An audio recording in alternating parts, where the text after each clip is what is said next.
Bonjour et bienvenue sur notre chaîne TrioClear. Cette vidéo décrit la préparation dans le logiciel Reface du dossier nécessaire à l'envoi d'un cackling d'aligneur avant de transférer ces informations via la plateforme TrioClear. Tous ces éléments qui constituent les dossiers sont indispensables. Dans un mode classique, la panoramique, les photos exo et endobuccales doivent être téléchargées vers la plateforme TrioClear. L'empreinte, bien entendu, est envoyée de manière traditionnelle par messagerie. Nous allons évoquer la version numérique dans laquelle le dossier vise à coordonner et empiler plusieurs sources d'acquisition pour constituer un patient virtuel contenant tous les éléments en vue du diagnostic. Les photos vont donc être remplacées par la capture sur le Reface, les empreintes par l'empreinte optique.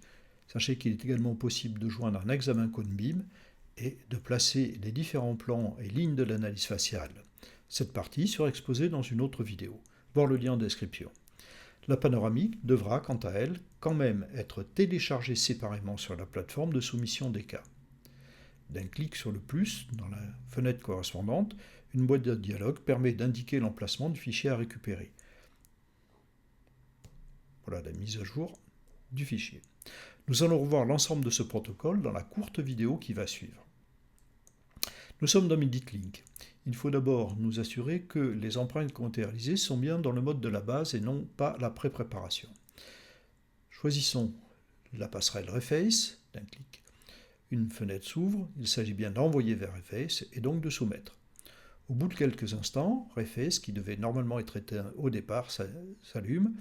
On choisit un patient, on le sélectionne, on active et on va voir donc ce qui s'est passé. En cliquant sur cette petite icône en haut à droite, nous voyons que dans les icônes ici en haut, nous avons bien le maxillaire mandibule. Il manque par contre l'occlusion. Cette occlusion va être importée séparément. Nous allons donc revenir sur Medit et depuis MeditLink, exporter l'ensemble de ces fichiers dans un dossier particulier que nous choisissons de mettre par exemple sur le bureau. On exporte les fichiers, qui prend quelques secondes, et nous revenons dans Reface pour aller compléter l'importation. On clique donc sur Byte, qui est l'occlusion, chargé depuis le disque, une fenêtre de dialogue s'ouvre, nous localisons le fichier demandé et nous choisissons donc l'occlusion. Très rapidement, nous voyons ici que le Mordus est installé. Dans ce cas, nous allons maintenant compléter le dossier avec un CBCT.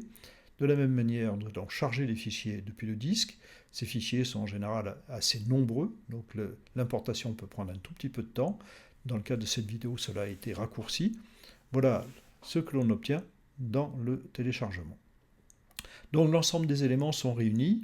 Revenons à notre point de départ sur le patient et nous allons sélectionner ici, dans l'option, l'envoi vers TrioClear. RayTeams s'ouvre. RayTeams, je vous le rappelle, est la plateforme d'échange, donc le cloud, dans lequel se situent les fichiers. Nous décidons de créer un nouveau cas, puis par exemple un touch-up. Suivant. Les fichiers vont maintenant être téléchargés sur RayTeams, ce qui prend un petit peu de temps parce que n'oubliez pas qu'il y a un cone-beam, donc de nombreux fichiers.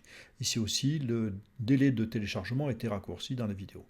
Ensuite, la plateforme TrioClear s'ouvre et nous allons contrôler si tous les fichiers sont bien arrivés. Donc on sélectionne le patient et le dossier correspondant. Nous voyons ici c'est bien le touch-up qui a été demandé. Suivant. Là c'est la partie dans laquelle on fait évidemment les prescriptions, c'est-à-dire ce que l'on souhaite obtenir comme traitement. Suivant. Et nous voyons que les photographies ont été remplacées bien sûr par les images issues de Reface. Voilà, tout est en place. Donc pas de photos à télécharger plus tard. Suivant. La panoramique n'est pas là. Par contre, le CBCT a été ici inclus. Et nous voyons que les empreintes du haut, du bas et l'occlusion sont bien là. Il nous reste donc à télécharger la panneau. À nouveau, une fenêtre de dialogue s'ouvre. On localise le fichier devant être téléchargé et on fait ouvrir. Voilà, le dossier est maintenant complété. Il ne nous reste plus qu'à le soumettre et à l'enregistrer pour obtenir le plan de traitement. Alors attention parce que dans MeditLink, si toutefois les empreintes ont été enregistrées sous forme pré-op, l'envoi vers les faces ne permet pas leur transmission automatiquement. Nous voyons ici que les cases concernant le maxillaire et la mandibule sont vides. Nous allons donc devoir importer ces images. C'est-à-dire qu'il faudra, comme il a été montré précédemment, exporter un dossier depuis Medit et charger depuis le disque. Les fichiers dans la boîte de dialogue qui s'ouvre, on choisira le maxillaire, la mandibule et l'occlusion, le même type de fichier. Ici, .obgis qui a été signalé. Chaque élément étant importé séparément en cliquant sur la case correspondante. Le reste du protocole reste identique. Voilà, l'ensemble des fichiers a été importé. Nous pouvons continuer la manip. Ce type de protocole permet l'import d'un reface depuis n'importe quelle caméra pour laquelle aucune passerelle n'a été écrite, passerelle de transfert. Il suffit donc d'exporter depuis la caméra les fichiers en mode STL ou PLY et de les importer. Et au cas où des fichiers STL auraient été utilisés, les arcades s'afficheront en monochrome, et même si l'apparence est différente, la précision reste identique. Si cette vidéo vous a plu, partagez-la, mettez-nous un pouce bleu, abonnez-vous à la chaîne et cliquez sur la cloche pour ne pas manquer nos prochaines parutions. Pour toute information complémentaire, vous pouvez contacter mesdames Maud Giraud, Touria Beni ou Fanny Poderini. Je vous remercie de votre attention.